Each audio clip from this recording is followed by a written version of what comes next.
I was really disappointed when we had to cancel our in-person service a couple weeks ago because there was this scene in John's gospel that we also had this really great art reflection for.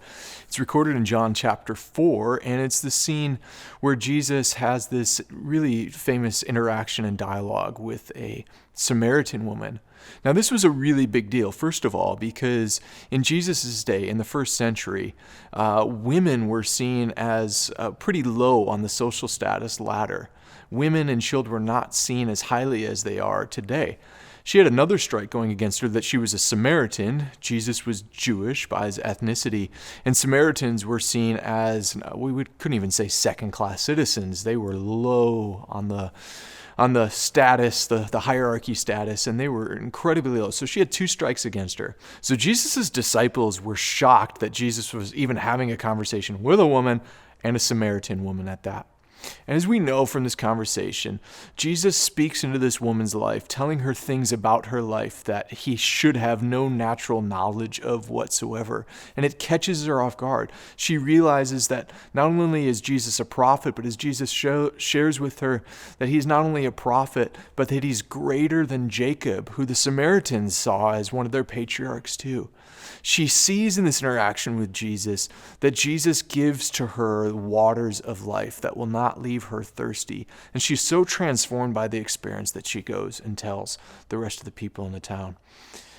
The Lent art reflection that we have for this week is actually an ancient Orthodox icon that retells this scene. And there's some really cool features I want you to observe as you look at this painting.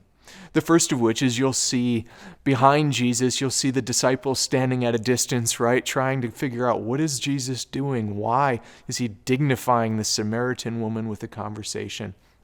And you'll also see on the other side of what appears to be two women, a crowd of onlookers in the Samaritan woman's village. But what really makes this portrait unique, and what I thought so beautifully captured our mission as a church community at First Free, was when you look at it at first, it appears as if there's two women in the painting.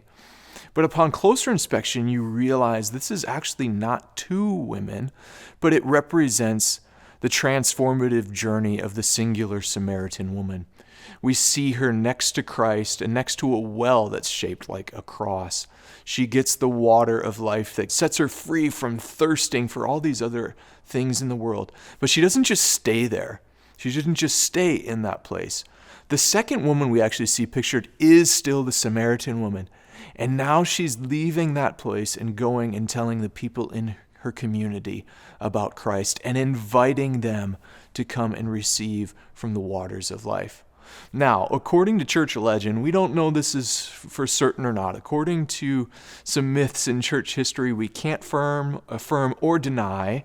This woman not only went on to preach the gospel to her community, but she actually went on throughout North Africa and even into the city of Rome, where, according to at least some reports, she helped lead Nero, Emperor Nero, yes, that emperor who killed and persecuted Christians in the late first century. She helped bring Emperor Nero's daughter to faith, as well as hundreds of her servants.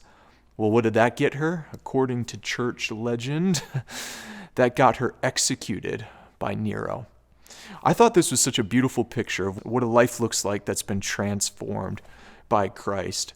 Not only are we gathering together as a church community around Christ to be transformed ourselves, but Christ sends us out from our transformation, not so that we could transform other people, but that we can bring other people to the well of life.